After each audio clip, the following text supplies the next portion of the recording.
They called it unsinkable, a floating palace of glass and gold, where the rich dined on crystal and the poor dreamed below deck. But beneath its polished decks lay secrets that would change the course of history. This is the story of the Lusitania, the ship whose final voyage turned the world toward war.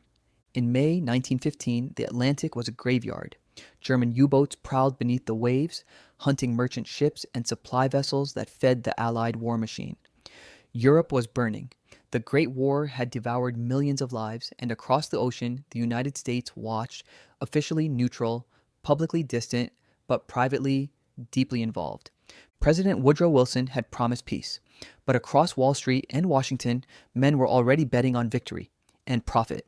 American industries were selling food, weapons, and ammunition to Britain and France. Every shipment that crossed the Atlantic was a gamble with death. The British, desperate to survive the German blockade, relied on a small number of fast liners to bring goods and passengers across the ocean. The crown jewel of them all was the RMS Lusitania, the pride of the Cunard Line. She was 787 feet long, capable of 25 knots, faster than any U-boat alive. She was marketed as the safest ship in the world, and to her passengers she was a promise that luxury could defy war. On May 1st, 1915, the Lusitania prepared to depart New York for Liverpool. On the same morning, a small notice appeared in American newspapers, placed by the German embassy itself. It warned travelers that any British ship entering the war zone around the British Isles could be sunk without warning. The ad sat directly beneath the Lusitania's sailing schedule. Most people ignored it. After all, who would dare attack a civilian liner carrying women, children, and Americans? Captain William Turner, a veteran of the sea, read the warning but believed his ship's speed would protect it. He had orders to sail a standard route, keeping within 30 miles of the Irish coast. Unknown to him, those orders had been sent from the British Admiralty, and they were about to lead him straight into danger. Among the passengers were 1,959 souls: businessmen, aristocrats, infants, and immigrants. There were art dealers, authors, and heiresses, but also, hidden in the cargo hold, were crates labeled butter, cheese, and medical supplies.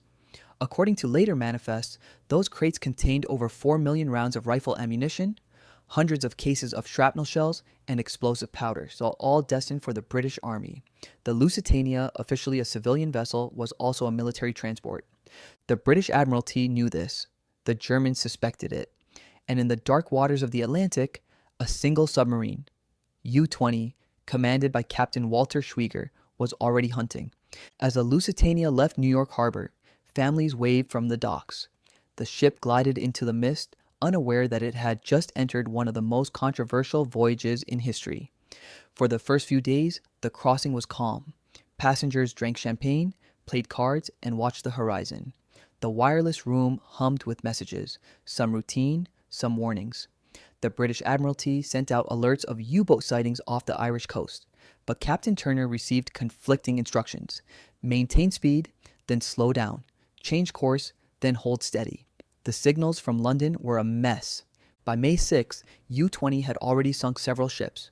Schwieger was low on torpedoes but high on confidence. He surfaced off the coast of Ireland and spotted a plume of smoke. Through his periscope, he saw her, the largest ship he had ever laid eyes on, moving fast, majestic, and unaware. At 2:10 p.m. on May 7, 1915, Schwieger gave the order. One torpedo left the tube, slicing through the water toward the Lusitania's starboard side. Seconds later, the impact came. A deep, muffled explosion beneath the bridge. Passengers froze. Then, a second, far greater blast tore through the hull. The ship shuddered as steam, smoke, and seawater erupted. Within 18 minutes, the Lusitania would vanish beneath the waves. The torpedo had struck near the forward cargo hold, the same one that carried munitions. Survivors later described a second explosion, so violent that it lifted the decks. Some said it was the boilers. Others, the ammunition igniting. The truth would be debated for a century. Chaos consumed the decks. Lifeboats jammed, ropes tangled, and people slipped on the steep, tilting floors. Women clutched children. Crew members shouted orders no one could hear over the roar of escaping steam. Within minutes, the ship's bow was underwater. Captain Turner tried to beach the vessel, but it was too late. The Lusitania rolled to her side and sank bow first into the cold Atlantic, taking 1,198 lives with her, including 128 Americans. The world erupted. Newspapers screamed headlines of barbarism. Germany had sunk a civilian ship, a floating city. But in London and Washington, behind closed doors, the reaction was more complicated. The British government immediately seized the narrative. They declared the attack an atrocity, a proof of German savagery. Posters appeared overnight. Remember the Lusitania. The tragedy became propaganda gold. But privately, the Admiralty faced difficult questions. Why had no British warships escorted her, despite warnings? Why had Captain Turner been ordered along a route known for U-boat activity? And what about the mysterious second explosion? In Berlin, Germany defended the attack. They insisted the Lusitania was carrying contraband, weapons, and ammunition. Under international law, that made her a legitimate target. The British denied it, of course. They called the German claim a desperate lie. Yet years later, when divers explored the wreck, they found the truth waiting in the mud. Twisted shell casings, cartridges, and munitions buried deep within the ship's holds. The Germans had been right. So if the British knew the ship was at risk, why let it sail unescorted? Why allow nearly 2,000 civilians to become targets? Some historians believe the answer lies in politics and manipulation. In 1915, the United States was still neutral. President Wilson wanted peace, but his advisors and financiers wanted profit. J.P. Morgan's banking group had lent massive sums to Britain and France. If the Allies lost, American investors would lose billions. Britain needed America in the war, and fast. The sinking of the Lusitania provided the perfect spark. Public outrage in America surged overnight. Crowds demanded justice. Newspapers across the U.S. published grisly accounts of drowned children and mothers. Former neutrality advocates began calling for action. Though America wouldn't declare war for 2 more years, the Lusitania changed everything. It shifted public sentiment, framed Germany as the villain, and set the stage for U.S. intervention. Behind the scenes, Winston Churchill, then First Lord of the Admiralty, wrote chillingly prophetic words just months before the disaster. In a private memo, he noted that it is most important to attract neutral shipping into the danger zone in the hope of an incident. In other words, a tragedy could serve a purpose. After the sinking, Captain Turner was court-martialed. The Admiralty blamed him for ignoring orders, for not zigzagging, for being too slow. But Turner had followed the instructions he was given. The trial was a performance, a shield to protect higher powers. No one in government was held accountable. In Germany, Captain Schwieger became a national hero, but even he was haunted by what he saw. In his war diary, he wrote, "The sight was terrible. There were hundreds of people struggling in the water, screaming. I could not fire again. I turned away." He would die 2 years later when his submarine struck a mine. The wreck of the Lusitania settled on the ocean floor, 300 feet down, just off the coast of Ireland. For decades, divers were warned away by the British government. They claimed the site was dangerous, unstable, but the truth was that they didn't want anyone seeing what lay in the cargo hold. When divers finally explored it in the late 20th century, they confirmed the presence of ammunition and military materials, exactly as Germany had claimed. Still, the myth endured. The sinking was presented as a clear-cut crime, a story of innocence versus brutality. But like all wars, the truth was murkier. Civilians had been used as shields, pawns in a larger game of politics and propaganda.